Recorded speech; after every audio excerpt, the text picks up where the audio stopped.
Às queridas irmãs, aos queridos irmãos que nos ouvem, a nossa saudação fraterna pelos trabalhos que estamos realizando, né?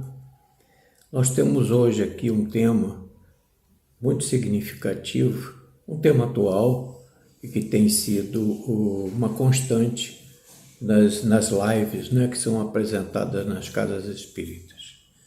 Trata-se da obra da Gênese, Geração Nova. Está lá no capítulo 18, os seus itens 27 até 35. Esse tema da geração nova se apresenta nos seus múltiplos aspectos, não é? Da população que efetivamente, paulatinamente, lenta e gradualmente, vai se estabelecendo nos mundos como o nosso, de provas e expiações sempre presentes pela paciência, pela misericórdia do Pai, com relação ao nosso adiantamento moral, espiritual. E essa obra, a Gênese, ela tem 10 fundamentos que Kardec muito sabiamente, muito racionalmente, colocou logo no seu preâmbulo. São 3 princípios fundamentais que, para falar da geração nova, é sempre bom que a gente encontre os fundamentos em que ela se esteie. Então, nós buscamos nesses fundamentos lógicos, racionais, o que Allan Kardec, secundado pelas vozes da terceira revelação, nos traz, né? E nós verificamos ali 3 princípios, 3 fundamentos básicos. O primeiro deles é que a doutrina espírita, sem dúvida nenhuma, é o resultado do estudo coletivo e concordante dos espíritos. São as verdades inconcussas que nos são trazidas dentro daquele momento, digamos assim, daquela evolução, daquele progresso lento e gradual a que estamos submetidos. Mas chega sempre um momento que há aquele aporte em cada um de nós, individualmente e coletivamente, que nós vamos nos adaptando a novos valores espirituais e, neste exato momento, novas revelações o plano espiritual nos traz. Então, nós verificamos que esse resultado da doutrina espírita é, de fato, pelo trabalho que Allan Kardec desenvolveu lá na França, com auxílio dos espíritos encarregados pelo Pai, por Jesus, para trazer dentro do espiritismo o despertamento do cristianismo primitivo. Essa vinda do espiritismo nesses valores é realmente para despertar lá do cristianismo primitivo a sua essência, a sua pureza. Então esse ensinamento é inconcurso. Fala-se muito no movimento espírita de atualização de Kardec. Como atualizar Kardec se nós estamos caminhando ainda em todos os valores que ele nos traz? É preciso que haja uma espécie de concomitância, não só da misericórdia do plano espiritual, mas como a nós mesmos, em desabrocharmos, em fazer com que a nossa luz brilhe diante dos homens e todas as luzes coletivamente hão de brilhar. E esses são os momentos em que, dentro dessa nossa luta, dentro da nossa busca de tudo aquilo que nos falta, nós vamos apreendendo esses valores. Quando esses valores chegarem, digamos assim, no nosso momento de melhoria, efetivamente, novas verdades aqui nos serão dadas a conhecimento. Que esse é o nosso caminho essencial. Um outro valor muito significativo, que tem uma base muito grande com a geração nova, é que a ciência é chamada a idealizar a Gênese, de acordo com as leis morais. E isso é muito significativo porque ela está por inteiro na parte 3ª do Livro dos Espíritos, que são as leis morais. As leis morais compreendem 12 capítulos, é o maior número de capítulos do Livro dos Espíritos. Tem essa vinculação porque a mensagem, a vinda do Cristo aqui na Terra, ela se baseia digamos assim, a sua pedra fundamental, o seu ápice, ele é nada mais nada menos que o ensino moral do Cristo e a vida futura. É esse eixo em que cada um de nós pode se reunir. Está lá no início do livro do Evangelho segundo o Espiritismo, com relação às nossas necessidades, aos nossos valores morais e à sucessão das nossas migrações terrenas, e que através dela nós vamos nos compondo, preenchendo o que nos falta, preenchendo aqueles valores e que cada um de nós está vinculado em quê? Em fazer com que cada um de nós, através de seu esforço e ajuda espiritual, possa lapidar essas sementes de divindade que nós temos na nossa consciência. E um último fundamento, muito significativo, que Kardec apresenta na Gênese, é que Deus prova a sua grandeza, o seu poder, pela imutabilidade das suas leis e não pela abrogação das mesmas. Aqui na Terra, desde que cada um de nós vai crescendo, através dos países em evolução, nós vamos produzindo sempre as nossas leis. E as nossas leis hão de ser sempre o quê? Mutáveis, até chegar aos valores morais, até chegar à nossa vivenciação de espíritos imortais a caminho da luz. Então, dentro desses três fundamentos, desses três parâmetros, nós fomos buscar, basicamente, com base, um que nos chamou a atenção, é esse fundamento muito lógico de que a ciência é chamada a constituir a Gênese de acordo com as leis da natureza. Ora, nós fomos buscar, como já falamos antes, lá das leis morais, parte terceira, o capítulo 1, lá do Livro dos Espíritos, ele traz informações a cada um de nós da lei divina ou lei natural. Exatamente esse composto de Kardec aqui, que é a ciência é chamada a constituir a Gênese de acordo com as leis da natureza. Ora, as leis da natureza está lá no capítulo 1 da lei divina ou da lei natural. E nós extraímos apenas, tendo em vista o tempo que nós temos para os trabalhos, 3 questões que entendemos ali fundamentais para, então, darmos sequência à geração nova. A questão 614 é fundamental, nos chamou a atenção. Que se deve entender por lei natural, ou seja, que se deve entender por lei divina ou lei natural. Então os Espíritos respondem de que a lei natural é lei de Deus, é a única verdadeira para a felicidade do homem, e ele é feliz ou infeliz, né? Quando deixa de fazer ou quando dessa lei ele se afasta. Ele está aqui. Única e verdadeira para a felicidade do homem. Indica-lhe o que deve fazer ou deixar de fazer, e ele só é infeliz quando dela se afasta. Ou seja, quando ele dela se afasta, ele utiliza o quê? É o seu livre-arbítrio. E o seu livre-arbítrio ele é muitas vezes levado pelo arrastamento, está lá na questão 620, também do Livro dos Espíritos.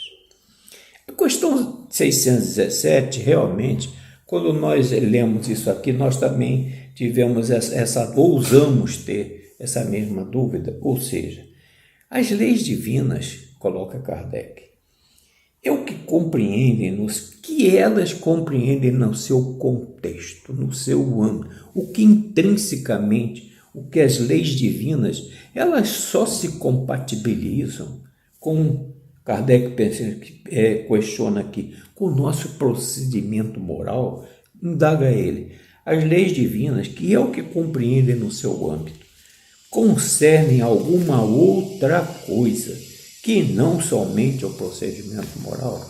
Afinal, o que é vinda de Deus, as leis naturais ou as leis divinas? É só intrinsecamente o seu comportamento moral? E os Espíritos respondem com aquela tranquilidade que quando a gente lê, a gente até respira. De tão lógica, de tão racional, de tão amorosa, de tão divina que ela é. Todas as leis da natureza são leis divinas. Por quê? Pois Deus é o autor de tudo. O sábio, olha a diferença, o sábio estuda as leis da matéria. O homem de bem Oh, maravilha isso. O homem de bem estuda e pratica as da alma. Então, nós temos aí essa dicotomia. O sábio estuda as leis da matéria, mas o homem de bem, que é o homem de bem? O homem de bem está a todas as luzes no Evangelho segundo o Espiritismo, no seu capítulo 18. O homem de bem, sede perfeitos. Nós até, em trabalho recente, extraímos aqui, nos lembramos, com relação ao homem de bem, o que é o homem de bem. Ainda recentemente, no Congresso do CERJ, das Mentes Interconectadas, nós ouvimos a palestra inicial do Haroldo Dutra, nosso querido tribuno, com relação ao homem de bem, ele se baseando em Chico Xavier. E também ouvimos o Jacobson Trovão com relação à concomitância, à essência da mediunidade.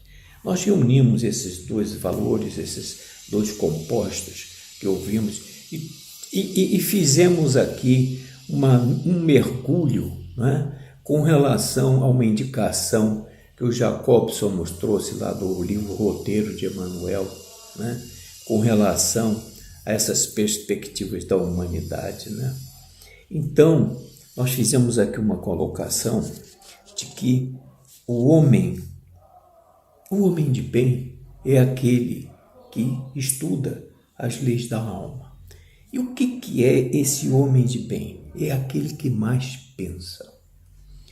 É aquele que mais pensa, ele vai se tornando um homem, uma espécie assim de um árbitro, em que ele sai do empirismo e entra no concretismo.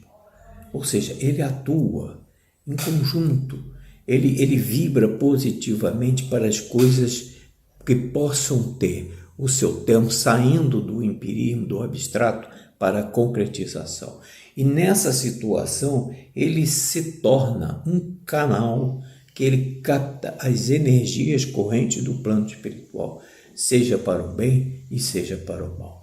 Então, nós estamos numa fase em que o nosso dever moral, em função dos ensinamentos de Jesus, é captar esses ensinamentos e tornar individual e coletivamente a doutrina atuante. Por isso que a doutrina é o estudo coletivo e concordante dos espíritos, porque toda ela veio saindo do empirismo na concretização através dos representantes na Terra, aqui encarnados, para auxiliar os espíritos nessa tarefa, trazendo essa mensagem de progresso material, de progresso espiritual.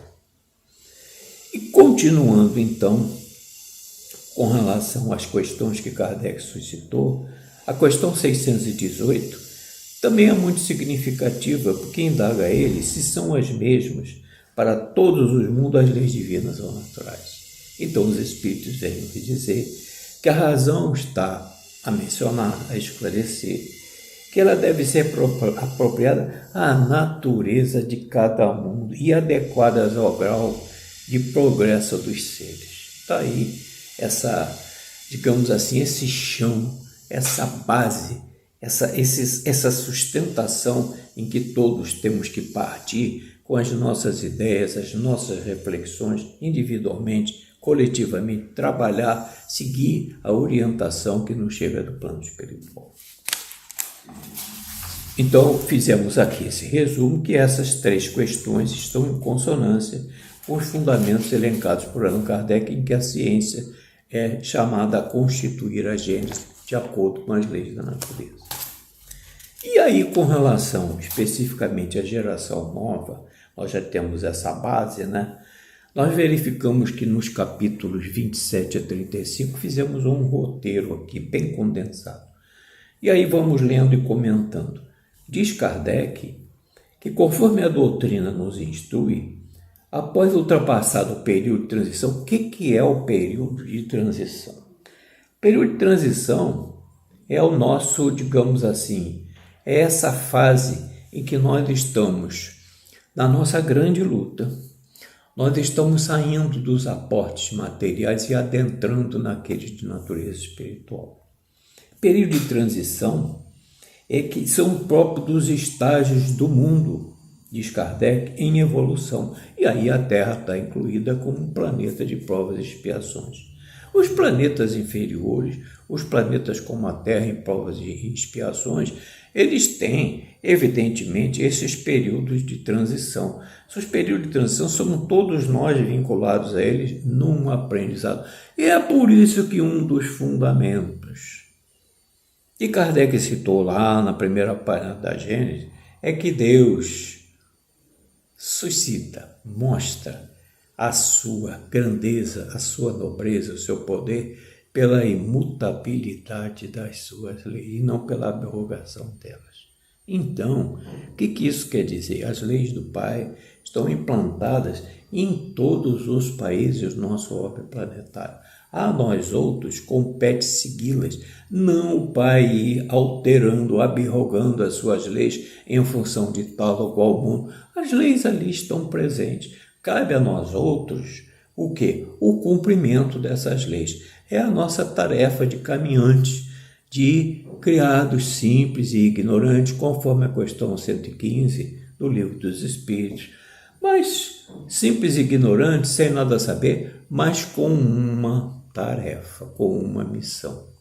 Buscarmos progressivamente nos adiantarmos moralmente através dos períodos de transição da nossa luta, do nosso mérito, porque aí não há capricho do Pai, é cada um vivenciando as suas experiências, se amoldando aos aportes da espiritualidade maior na nossa caminhada evolutiva.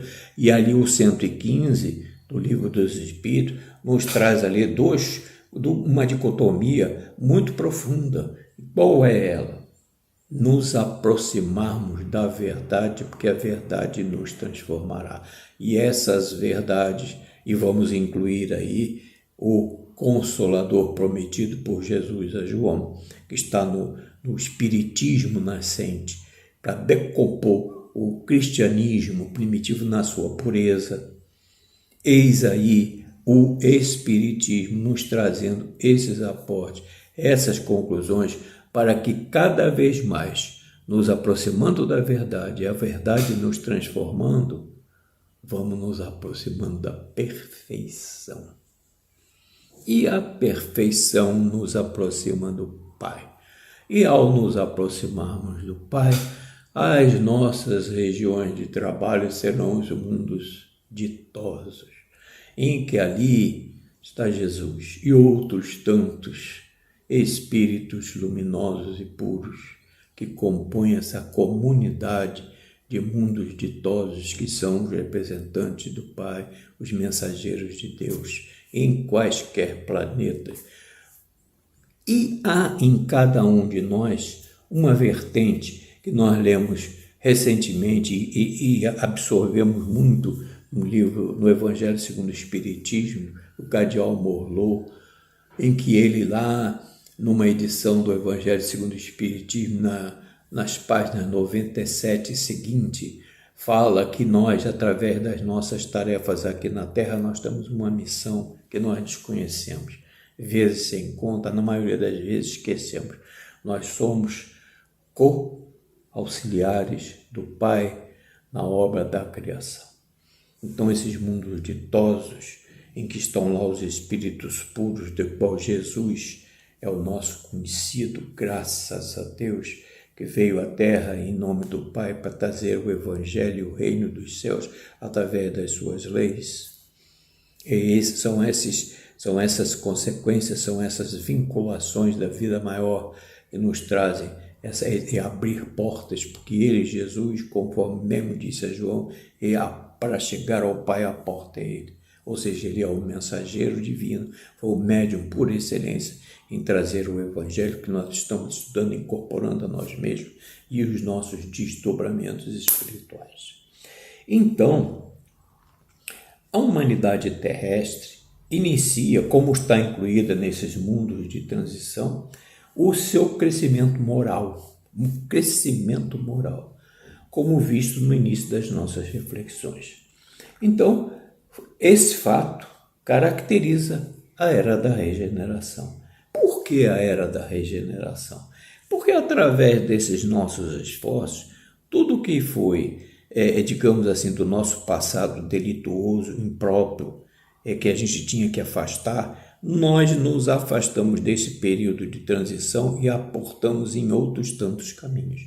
E esses tantos caminhos são o nosso progresso moral, como está no capítulo 8º, lá das leis morais, parte 3ª do Livro dos Espíritos, e a gente vai vendo aí como a doutrina ela se integra num todo. É verdade, quando nós pegamos uma obra de Kardec, seja obras póstumas, seja a Gênesis, seja o céu ou o inferno, ou seja, a justiça divina segundo o Espiritismo, em que não há tribunais de julgamento, Deus não condena ninguém, somos nós, através das nossas vivências, das nossas migrações, que traçamos os nossos vínculos de trabalho, os nossos vínculos de ação, através da nossa aplicação do nosso livre-arbítrio em comparação com a inteligência que nos é própria, que nós vamos vivendo, vamos evoluindo, vamos progredindo.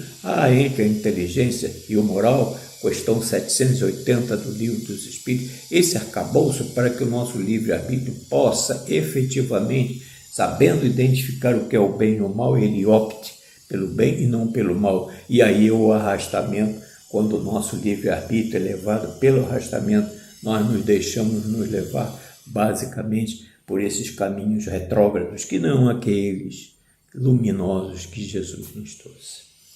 Então, essa época, essas mudanças, verdade se diga, não ocorrem de forma abrupta e nem poderiam ocorrer de forma violenta, abrupta. Por quê? Porque à medida que a misericórdia divina tem a paciência de aguardar por nós, porque o Pai, na sua misericórdia, deixa sempre uma porta aberta para que os seus filhos possam crescer e evoluir. O que é essa medida lenta transitória? É para que cada um de nós, dentro do seu momento, dentro da sua oportunidade, possa lidar com todos esses esplendores do progresso a que cada um de nós está vinculado. Então, para aprender esse tempo, essa oportunidade de ser humano, é o nosso aprendizado em pôr em prática os novos conceitos, a fim de nós nos adaptarmos à nova realidade. E aí, vinculando-nos efetivamente ao capítulo, os itens de 27 e 35, nós vamos fazendo essa nossa viagem mental, essa nossa viagem dentro da doutrina, percorrendo as obras e fazendo a nossa vinculação. Então, diz Kardec que a humanidade ela está íncita na regeneração e é denominada por ele como uma geração nova. E essa geração nova, ela vai ser constituída por indivíduos portadores de significativos desenvolvimentos da inteligência e da moral. Olha aí, a inteligência e a moral que estão na lei do progresso e dentro da lei do progresso vinculada à questão 780 do Livro dos Espíritos, que nós já nos referimos há pouquinho. Desde os tempos de transição, continua Kardec, essa geração nova, ela é nova por quê? Não é que necessariamente essa geração nova seja constituída de espíritos que venham envergar corpos novos. É a vivência, a experiência.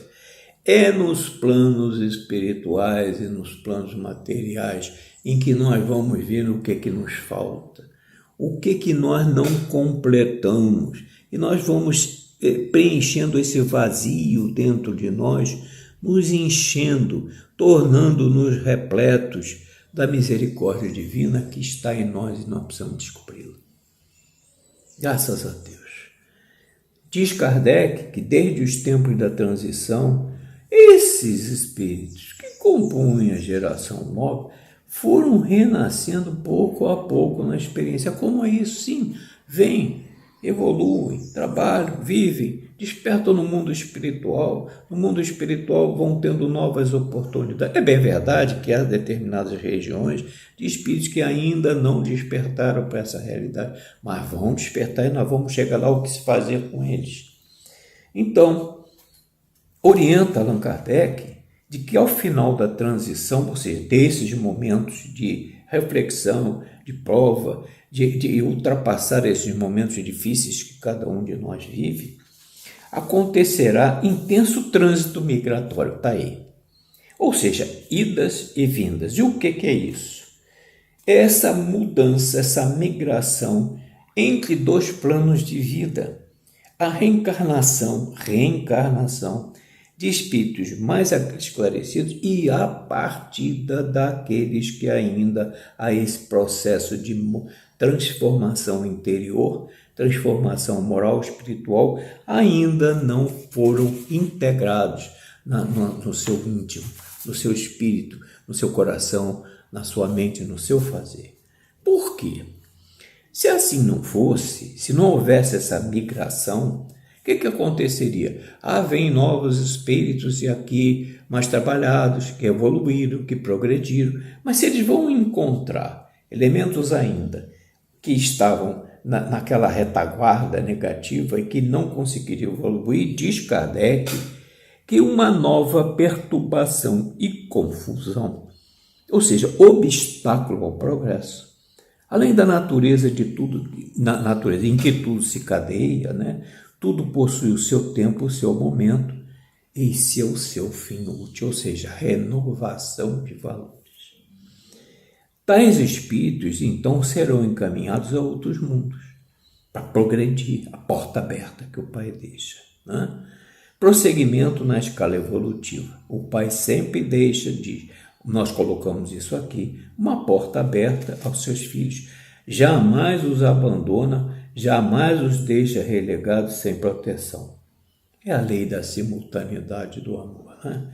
Cada um de nós que evolui se sente naquele dever moral de estender a mão quem está na retaguarda. Isso é próprio da lei, é próprio do nosso viver. Recentemente nós fizemos um trabalho que nós nos emocionamos muito, porque nós lemos ali que o amor, desde o cenário do cristianismo, ele é fragmentário. Que é isso? Cada um de nós detém uma parcela, um fragmento do amor.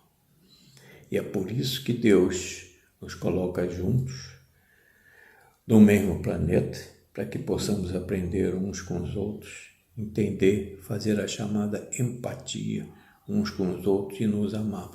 Nós também somos portadores de um fragmento do amor. Nós encontramos em um tolerância, em outro bondade, em outro humildade, em outro bom ânimo, em outro aspirações mais elevadas. Então esse conjunto de vivermos juntos em experiências às vezes isoladas e coletivas, como Kardec aborda muito bem em Obras Póstumas, é o nosso ciclo de evidência. É por isso que, para Deus, o passado e o futuro são o presente. Ele vê o presente, ele vê o nosso hoje, ele vê o nosso desenvolvimento hoje. Continuando, nós vamos ver que no item 29, que não se deve entender nesse processo migratório que seja a solução para tudo. Não. Cada um dos espíritos retardatários não quer dizer que eles vão ficar de eterno retardatário, eles vão progredir. Então, eles são encaminhados a mundos um pouco mais inferiores, a gente sabe disso na doutrina, porque vão colaborar, vão ajudar, vão aprender. E dentro desse estágio, outros aportes, outros segmentos espirituais vão balançar a nossa maneira de ver, de olhar, de sentir, de julgar, de saber o que efetivamente nos cabe fazer como filhos de Deus, herdeiros da herança divina. Continua Kardec que, ao contrário, à Terra retornarão. Sim, estão experiências lá em mundos um pouco menores, inferiores, Mas eles vão retornar à Terra na medida em que, auxiliado por espíritos benfeitores, trabalhando os seus espíritos, eles vão ver o que lhes faltava, o que eles não conseguiram alcançar e vão, dentro dessa progressão lenta, aproveitando as oportunidades que o Pai coloca a cada um de nós para o nosso hoje. O passado, a época de transição, o futuro, Deus vê o hoje, o presente. Subtraídos, então, diz Kardec, a influência da matéria e dos prejuízos do mundo corpóreo, o que vai acontecer com ele? A maioria deles verá as coisas de maneira diferente da que viam quando aqui estavam encarnados. Olha só esse processo de mutação, de transformação, o que faz com cada um de nós viver e aprender. Viver é fácil, cada um de nós vive, mas saber viver é essa essência divina que nós temos que despertar em nós. Então, nesses planos inferiores, eles são auxiliados por espíritos benévolos, né? Amantes do amor, da verdade, que estão nessa tarefa de engrandecimento a chamado do Pai, representantes do Pai, mensageiros divinos.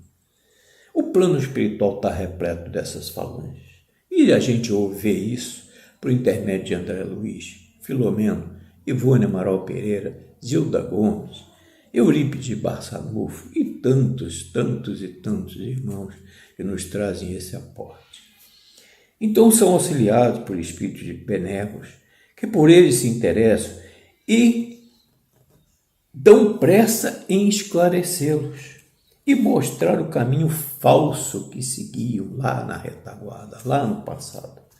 É a aplicação da lei do amor, que é a lei soberana no universo do Pai. E o item 28 nos traz, então, mais considerações sobre a constituição dessa geração nova. Cabe, então, diz Kardec, a geração nova, ou humanidade regenerada. Nós estamos tendo até recentemente uma obra de Filomeno no rumo do caminho da regeneração. Nós estamos começando os primeiros degraus da regeneração. E aí a geração nova atua, né? Para fundar o quê? A era do progresso moral. E o que é o progresso moral? É o ensino de Jesus.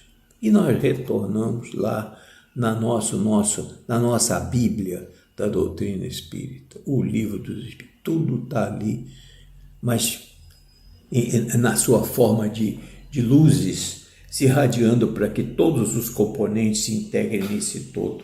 Está lá, o progresso moral do livro dos Espíritos.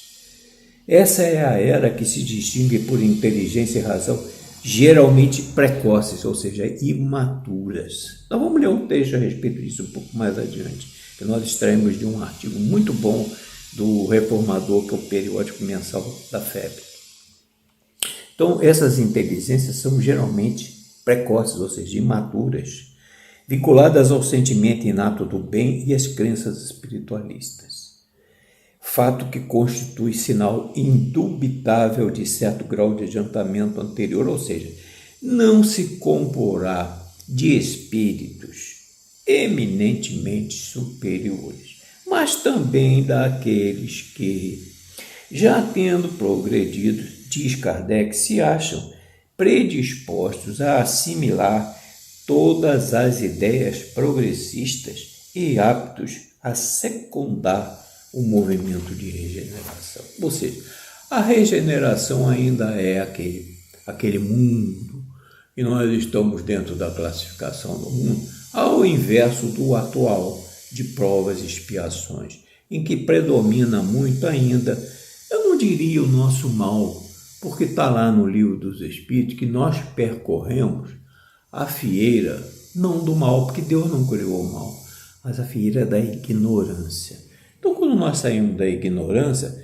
são outras vias de progresso espiritual em que a ela nós estamos assentados e em que não em areia movediça, mas areia fortalecida, indene, onde podemos construir as nossas digamos assim, elucidações evangélicas que o Cristo nos traz, né?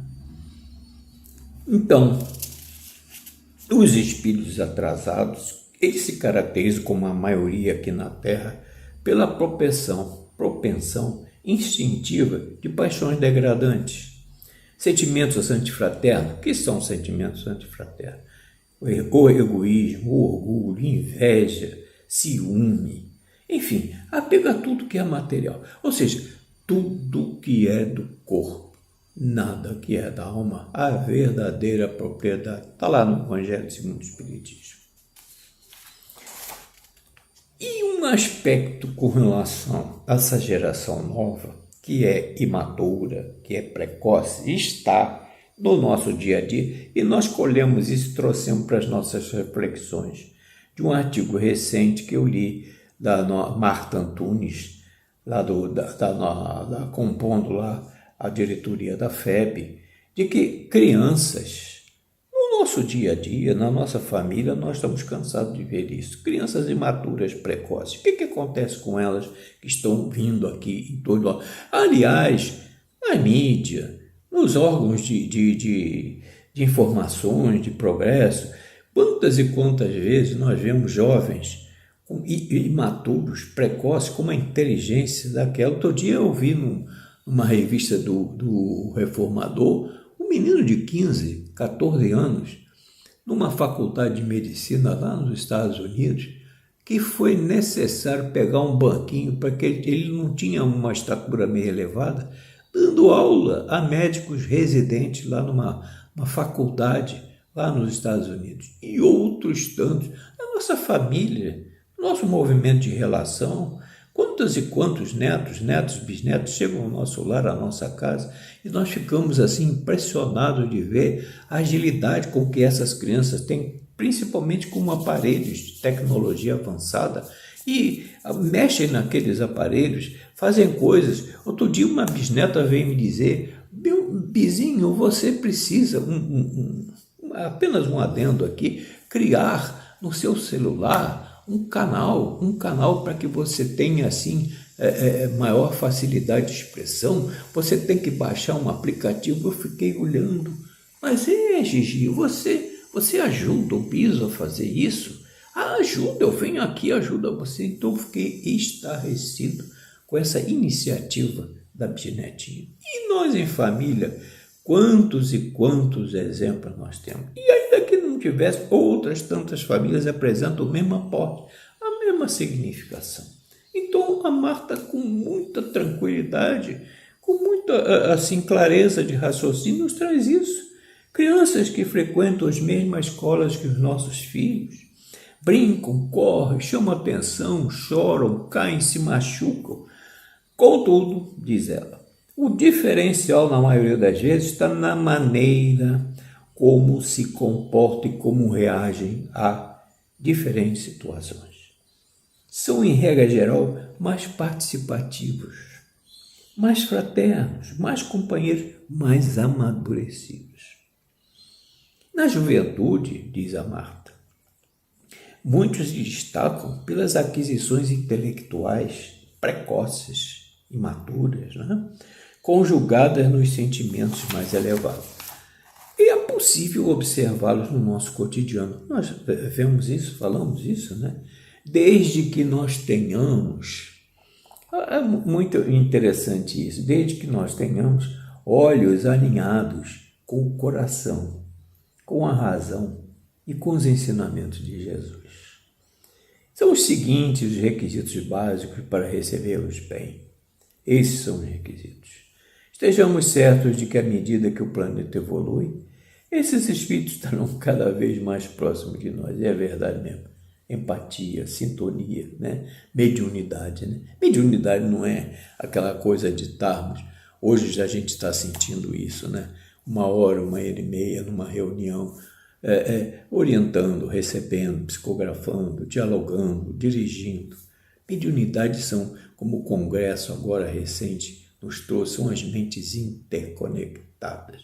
Nós somos, assim, aqueles vínculos, né, do plano espiritual, da teia cósmica, nós captando, quem mais pensa age, sai do empirismo, entra na concretização.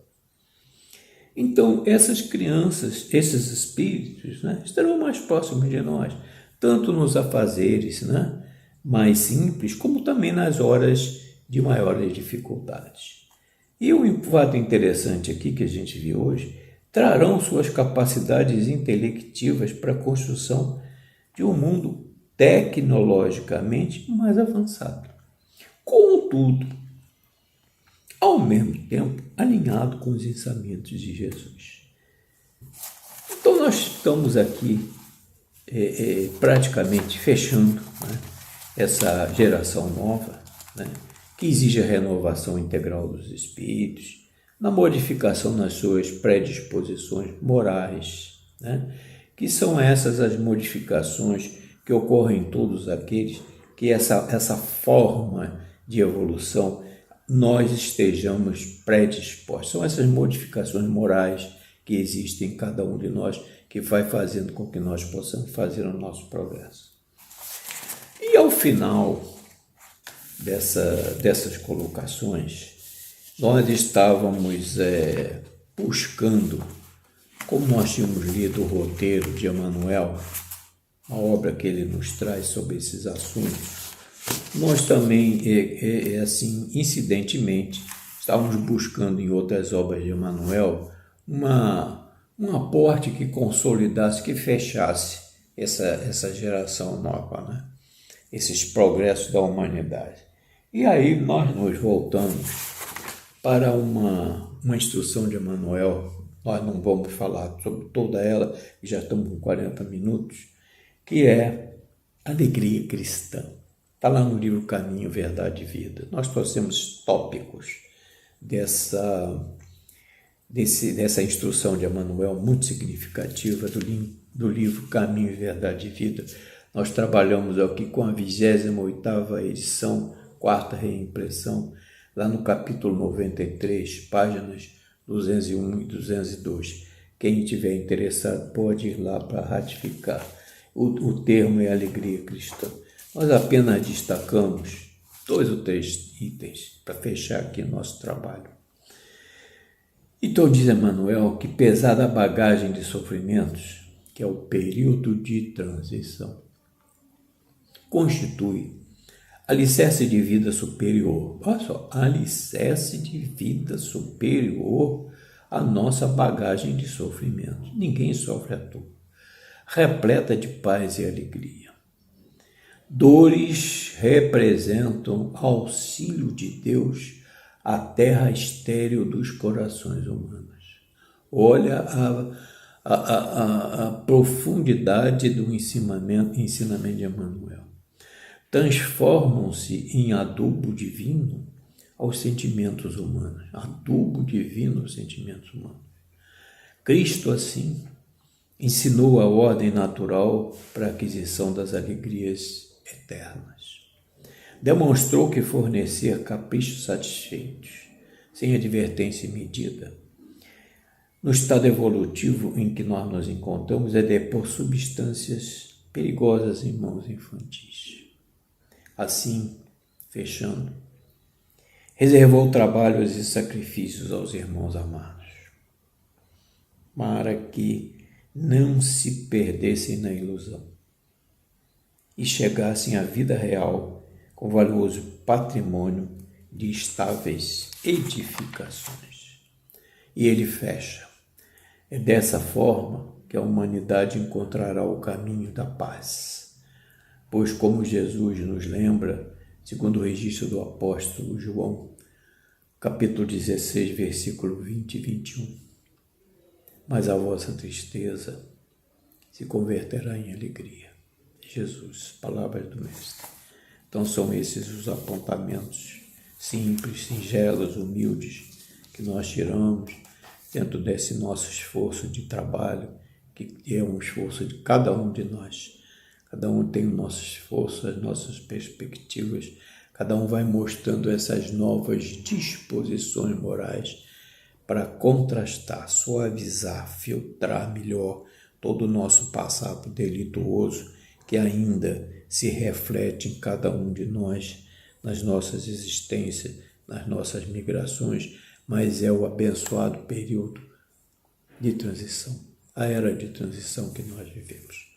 Agradecemos a atenção de todos, pedimos perdão se nos excedemos um pouco no tempo, mas a matéria é vasta, inclui aí inúmeras situações próprias de cada um de nós que estão dentro de nós, e agradecemos a Deus, a Jesus, agradecemos a Maria, os protetores, os amigos espirituais, pelas experiências tão felizes que nós estamos vivendo, porque elas realmente nos trazem essa modificação das nossas predisposições morais no caminho do bem. Graças a Deus, um abraço a todos, até uma próxima oportunidade.